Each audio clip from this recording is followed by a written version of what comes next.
Is it an overreaction to say Scottie Barnes is an all-star again? Probably not. In fact, it might actually be an underreaction. There's been a lot of hype around Scottie, and for once, it doesn't feel like hype for the sake of hype. This is earned respect. And if you've been watching the Toronto Raptors, it's hard to argue against the idea that Scottie isn't just playing at an all-star level, he's playing at an all-NBA level. To people that haven't watched Toronto, that might sound wild. But when you actually break down what Scottie has been doing, how the Raptors are using him, and how much responsibility he's carrying on both ends of the floor, the case becomes pretty convincing. This season hasn't been about Scottie taking tougher shots or forcing himself into being the guy. It's about his game becoming simpler, smarter, but way more devastating. And that's exactly why he's been so dominant. Let's start with his defense first, because that's the foundation of everything. It never gets the headlines, but Scottie Barnes has been sensational on the defensive end of the floor. We're not talking about just good or just versatile, we're talking about elite level defense. At one point, he was the only player in the entire NBA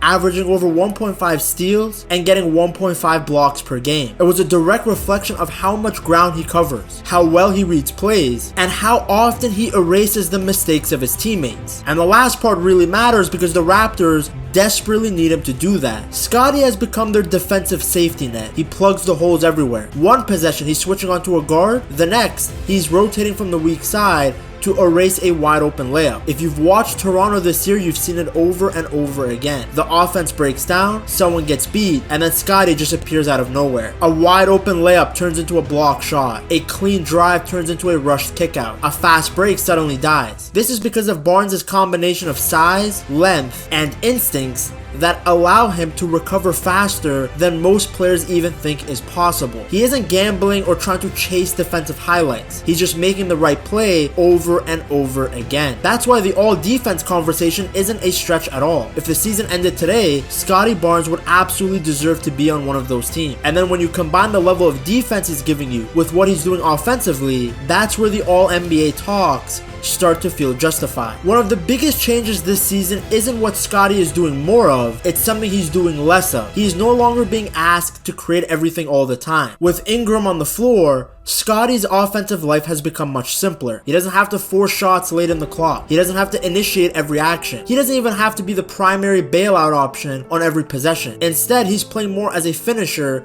within the flow of the offense, and it's working beautifully. Nearly 65% of Barnes' shots this season have been assisted, which is the highest rate since his rookie year. He's getting cleaner looks, he's attacking closeouts instead of set defenses, and he's catching the ball on the move rather than standing still. And the great thing is that it hasn't taken away from his impact as a creator. Scottie is still weaponizing his secondary playmaking. Toronto has leaned into using him in short roll situations and middle of the floor catches, kind of like how the Rockets use Şengün. When Scottie catches the ball in a 4-on-3 situation, defenses panic. He's way too strong to stop with one defender. He's too smart to force a bad shot, and he's too skilled to miss the open read. He can dump off a pass to Pirtle, he can kick out to shooters, he can do a touch pass to cutters. This is the type of offense that Scottie should live in. He's not dominating the ball, but he's still the one making decisions. What makes this version of Scottie Barnes so impressive is that he hasn't lost his edge. He is still capable of creating his own offense. He still attacks mismatches. He's still making plays off the dribble when the situation calls for it. But now those moments feel intentional instead of forced like last season. You still see him operate as an on-ball scorer when needed. You still see the pull-ups. You still see him bully defenders in the post. The difference is that those plays now come as counters, not as necessity. And that shows his growth. Scottie isn't trying to prove that he can be the guy every possession. He's proving he can be the best player on the floor without hijacking the offense. And that balance between the scoring, playmaking, and letting the game come to him is what is allowing him to become an elite player instead of just a good one. Defensively, Scottie is carrying the Raptors defense almost by himself. He's been their defensive stopgap. Toronto asks a lot of him defensively and he's delivered. He's covering for breakdowns, he's rotating early, he's switching across positions. There have been multiple games this season where Scottie was the only reason Toronto stayed competitive defensively, because he's not just guarding his man, he's not allowing any easy points. When people talk about defensive value, this is what they mean. It's not just about the stats, it's not just about the highlight blocks. You have to look at actual possession by possession impact. impact. And that's why the all-defense conversation feels inevitable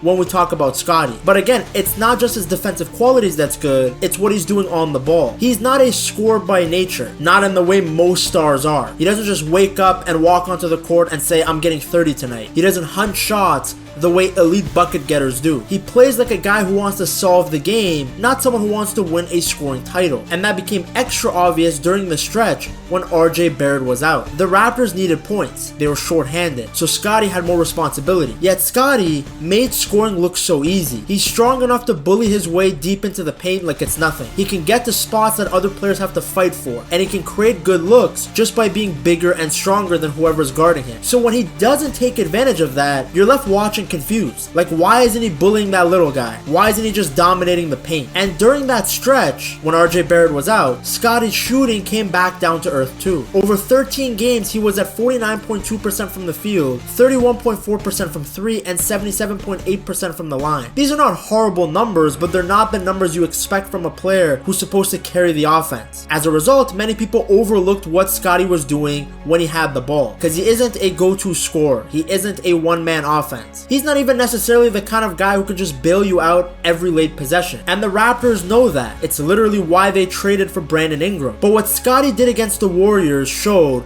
that he can still dominate games in his own way. The Warriors are a small and perimeter heavy team, so Scottie did what he does so good. He bullied all their smaller guys. He lived on the glass. Rebound after rebound. Extra possession after extra possession. He broke the Warriors team spirit. Late in regulation, he tipped in the game-tying basket off an Ingram miss. Then in overtime, he had this ridiculous sequence where he grabbed 3 offensive rebounds over 2 possessions, and each one led to a good shot. 2 of them ended up as buckets. In overtime alone, Barnes had 4 points and 6 rebounds, basically just standing in the paint and deciding the Warriors weren't getting the ball. He was getting in all the right spots, wedging guys out, jumping for loose ball, and doing whatever the moment needed. That's Scottie Barnes in a nutshell. So when we talk about Scottie as an all-star, as an all-NBA candidate, we're speaking facts. He's anchoring the defense, he's thriving in a smarter offensive role, he's making everyone around him better, and he's doing it all without forcing the spotlight. And that's the kind of basketball that voters have to reward. Now the bigger picture is, how good are these Raptors actually? Is the team around Scottie good enough to really make some noise in the playoffs? Because Barnes' rise isn't happening in a vacuum. The Raptors as a team have been one of the more surprising stories this season. A lot of people expected Toronto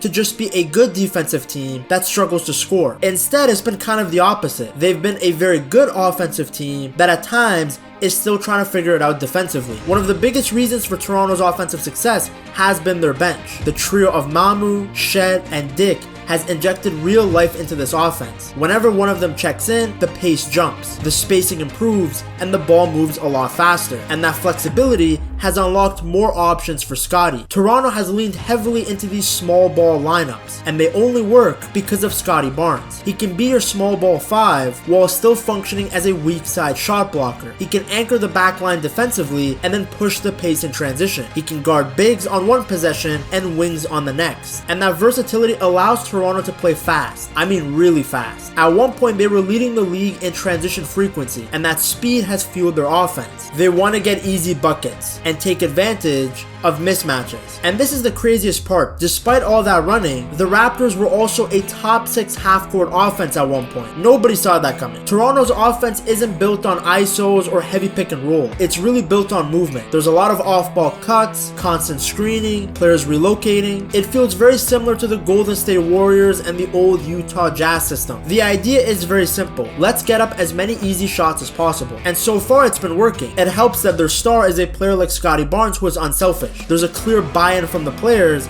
and it starts from the guy who's the face of the franchise. The bigger question though is, where does Scottie fit in the long-term vision of the Raptors? That's the big debate. Can he ever be that guy? Some see him as a future superstar. Others see him more as an elite number 2, the perfect co-star rather than the main act. The reality is both can be true. Yes, Scottie might never be a 30 points per game scorer, but he really doesn't need to be. His value comes from doing everything else at a high level. The defense, the playmaking, the versatility, even the leadership he's showing in the past past few seasons. And if Toronto builds around multiple number 2 instead of chasing a traditional superstar, the system can still work. They just have to make sure that Scotty remains the foundation. So when we go back to the original question of is it an overreaction to say Scotty's an all-star again, the answer is no. If anything, it undersells what he's been doing. He's playing all-star basketball, he's playing all-defense basketball, and on many nights, he's playing all-NBA basketball. Whether the accolades come now or later, his growth has been very much real, and the Raptors are better because of him. To see how good Scotty's teammate Brandon Ingram is, you have to watch this video right here.